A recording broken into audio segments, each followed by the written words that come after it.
There's a whole backlash now against the supermodels. They all pushed it a little bit too far. Are you just a petulant diva, and if you don't get things your own way, you feel you have the right to throw things?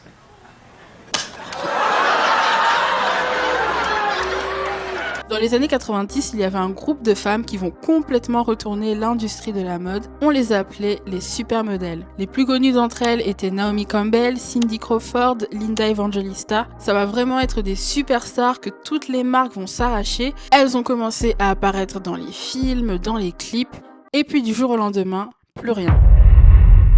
You had models who were all the same height, all the same race, and all the same shape. Elles sont redescendues de leur piédestal car plus aucune personne dans l'industrie ne voulait travailler avec elles pendant un moment.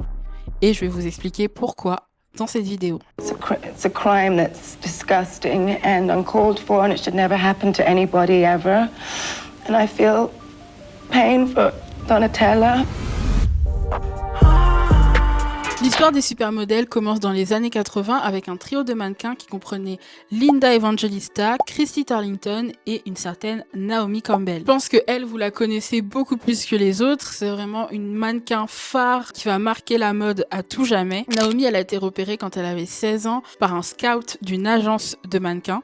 Donc les scouts, ce sont ces personnes qui vont à la recherche de mannequins dans les centres commerciaux, dans les transports en commun, dans les lycées, etc., etc. Ils sont chargés en fait de recruter le plus de mannequins possible dans leur agence pour ensuite les proposer aux marques. Et donc Naomi, elle a été repérée quand elle avait 16 ans. Et pour la petite anecdote, Naomi, elle a fait ses premières apparitions publiques non pas à 16 ans en tant que mannequin, mais en tant que figurante à 8 ans dans le clip de Bob Marley, Is This Love. C'est elle que vous voyez ici. Bref, la carrière de Naomi va pas commencer sur les chapeaux de roue comme on pourrait le penser. I would do all these great shows, wear all these beautiful dresses, but then it would come time to the advertising and I would not be included. Elle a vécu beaucoup de racisme, notamment de la marque Dolce & Gabbana, qui refusait de prendre des mannequins noirs pour ses défilés. Mais elles avaient un groupe de copines très soudé, un groupe de mannequins, notamment, je vous parlais du groupe Trinity, donc avec Linda Evangelista et Christy Turlington, qui a fait pression, par exemple, sur Dolce & Gabbana en 1987, lorsqu'ils avaient refusé d'embaucher Naomi Campbell pour un défilé. You know, Linda's part of my life, and Linda helped me in my career so much. She said to designers like Dolce & Gabbana, have you ever seen Naomi Campbell walk? Have you ever walked her? You've never put a black girl in Dolce & Gabbana. You must take her. Christy et Linda ont dit à la marque, si vous ne faites pas appel à Naomi, nous, on ne vient pas travailler pour vous. We were always together and we made great photos together. You know, I just felt like to be together as a group, it just was so fun. They're my sisters. Mais là, j'ai un petit peu trop avancé dans le temps. Revenons à ce photoshoot.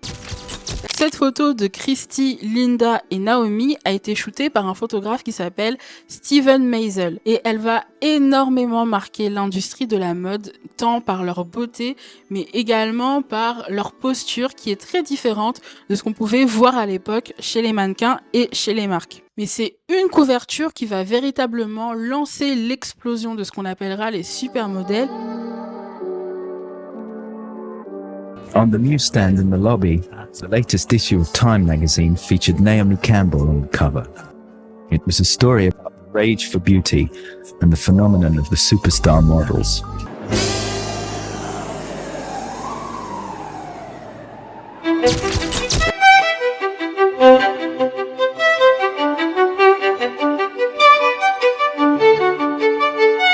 Cette photo avec des mannequins qui s'amusent sur la plage a été prise par Peter Lindbergh, un photographe allemand qui va complètement redéfinir la photo de mode. Il va ensuite faire une autre photo avec 5 femmes au maquillage très naturel.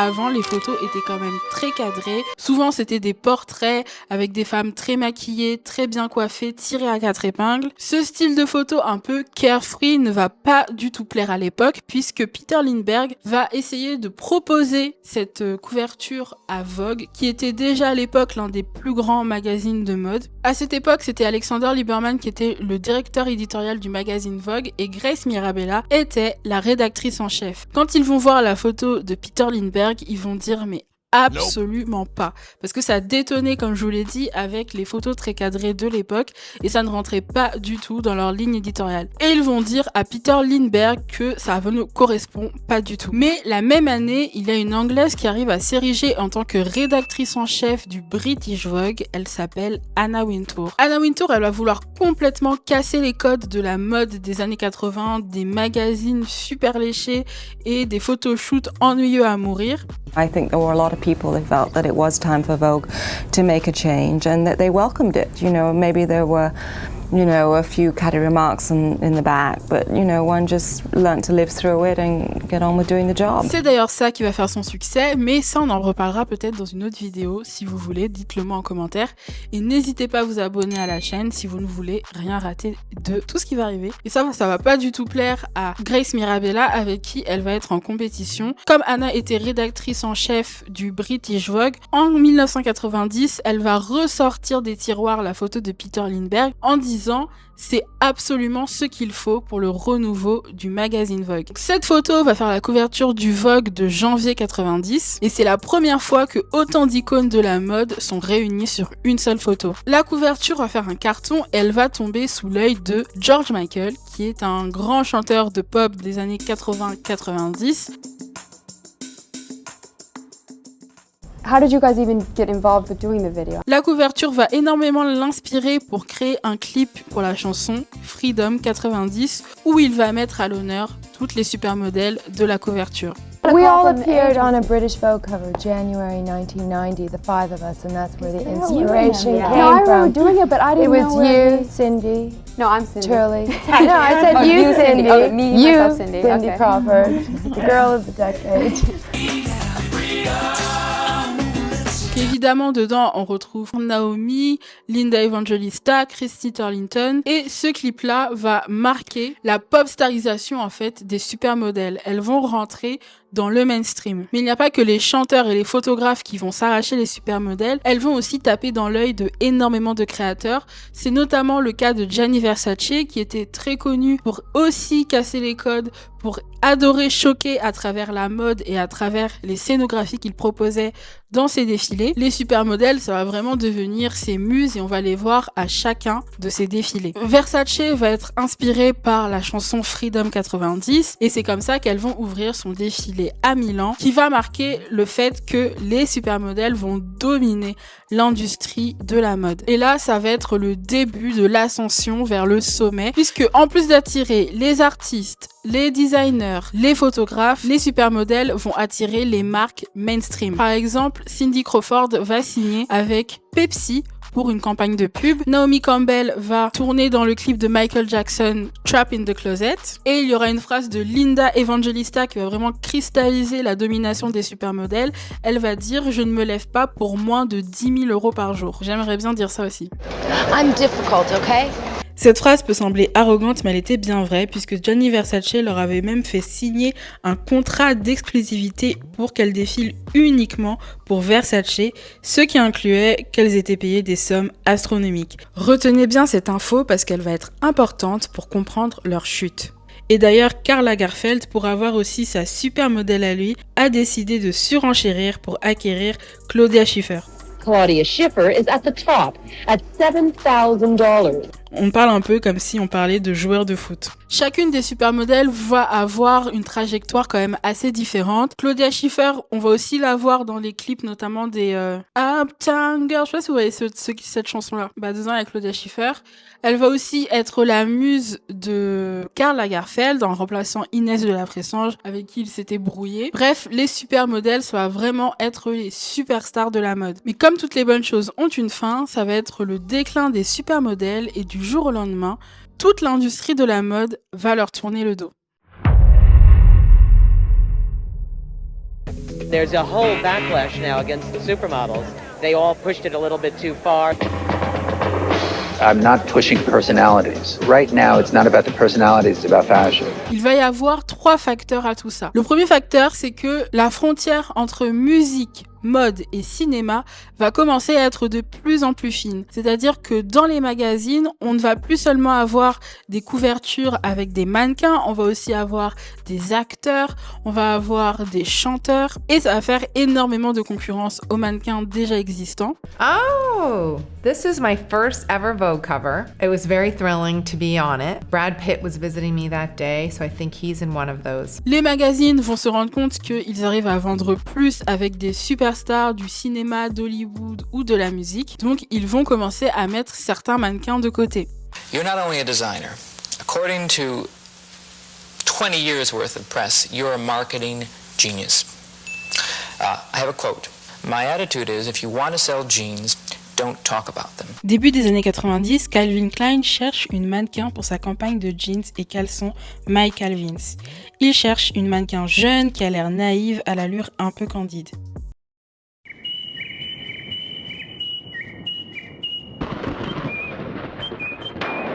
Il se tourne donc vers Vanessa Paradis, qu'il avait vue dans la pub Chanel et qui lui avait tapé dans l'œil. Mais Vanessa refuse. Un ami à lui conseille alors de se tourner vers un mannequin de 16 ans, très peu connu, qu'il a aperçu en 1990 dans un magazine underground anglais, The Face, et cette campagne photo a été shootée par la photographe Corinne Day. La mannequin en question s'appelle Kate Moss. Calvin Klein va avoir une obsession pour Kate Moss. Oui, je dis bien une obsession. Patrick was shooting Calvin, who then told Calvin about me, and then I met Calvin, then I did Calvin Klein. That's when everything changed. Because if I just wear regular briefs, they get stretched out. I've had lipstick stains on my underwear a few times. Elle va marquer les esprits dans la campagne qu'elle va faire pour lui avec l'acteur montant Mark Wahlberg. C'est celui qui jouera plus tard dans le film Ted. J'avais complètement effacé ce film de ma mémoire. Bref, la carrière de Kate Moss va décoller avec Calvin Klein et les supermodèles vont la prendre sous leur aile. Mais Kate Moss va marquer le début de la fin pour les supermodèles. Pourquoi ? Parce qu'elle incarne plus Madame Tout-le-Monde et les gens adorent. I went home and told my mum and she didn't believe me. She said, I don't think you're that photogenic. It was like looking at this incredible primitive beauty. Elle a de grands yeux, ses dents sont pas tout à fait alignées, ça détonne avec l'allure hyper glamour, très sûre d'elle et très lisse des supermodèles auxquels beaucoup de femmes ont du mal à s'identifier. And models still are glamorous because that's what we do. I think that women see pictures of us and they wonder why they don't look like that, but what they don't know is we don't even look like that. You know, I mean it's the whole created image that the whole team makes. Ça prendra des années, mais mine de rien, cette photo de Kate Moss à 16 ans va lancer la tendance du photoshoot grunge dans la mode. La couverture a été shootée en 1990, le mouvement grunge était déjà super tendance chez les jeunes de l'époque, mais Anna Wintour détestait ce mouvement. Ce qui fait que les supermodèles ont eu une durée de vie un peu plus longue que ce qu'elles auraient dû avoir normalement. Elles vont essayer d'adapter leur look, mais ne vont pas faire le poids face à la vague. Il y a un changement dans les mannequins qui vont être les plus demandés. Dans les années 2000, ça va être l'apogée de la mannequin qu'on appelle héroïne chic, donc la mannequin très filiforme qui a l'air presque malade et droguée, à l'image un peu d'une Kate Moss. Ce sont les mannequins que les marques vont s'arracher à ce moment-là. And the designers are realizing that, and they've realized that they have to speak to a new generation. And so, yes, there are skinny little girls on the runway, but there always were. Et puis, la troisième chose, c'est ce qu'on appelle le Prada Effect. Dans les années 2000, en fait, Miuccia Prada, la créatrice de la marque Miu Miu, va déplorer le fait que les mannequins se comportaient tellement comme des superstars sur les podiums que les gens ne venaient plus admirer les collections, admirer les produits.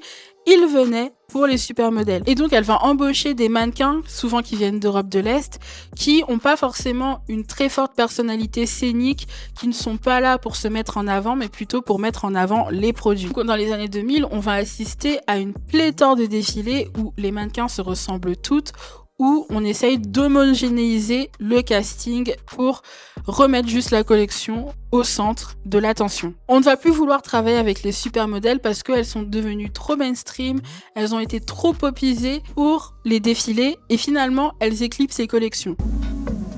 They're not at every single show over and over and over, relentlessly, the same 6 faces over and over. Ils se sont aussi un peu retournés contre elle parce qu'elle demandait des cachets exorbitants. Bien évidemment, c'était tout à fait logique qu'elle demande ça parce que c'était les supermodèles, parce que elle savait qu'elles avaient un poids énorme dans la communication des marques. Alice was talking about supermodels and the big bucks they make. I can understand that people don't understand it necessarily, but I think that we definitely attribute to the sales of these clothes, and people are making billions of dollars off of us, and so a couple of $1,000s are satisfactory.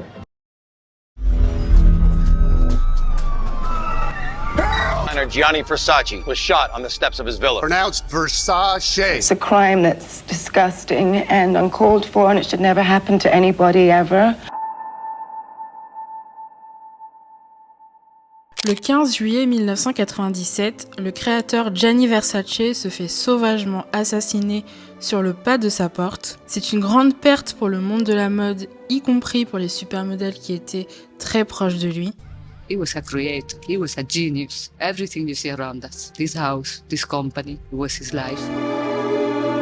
Mais ça veut aussi dire qu'elles ont perdu l'un de leurs plus gros contrats d'exclusivité et donc elles perdent un peu l'assise économique qu'elles avaient sur les créateurs. Et donc les marques vont leur tourner le dos et dire bah écoutez, nous, ça nous arrange de payer des mannequins moins chers et en plus, on veut que les gens viennent admirer nos collections et pas Naomi, Christie ou Claudia Schiffer. Et cette tendance du Prada Effect, ça va aussi être chez Prada par exemple, qui appartient à la famille Prada, dont Miuccia Prada fait partie. Ça va aussi influencer toutes les marques italiennes, Gucci, Versace, et puis il y aura d'autres marques qui vont jurer que par exemple que par Kate Moss, que par Daria Werbowie ou que par d'autres mannequins un peu androgynes ou héroïnes chic, et ils font totalement mettre de côté les supermodèles. Donc si on ajoute à ça les actrices et les chanteuses qui commencent aussi à prendre beaucoup plus de place dans les campagnes publicitaires et dans les magazines, les supermodèles vont se retrouver au chômage.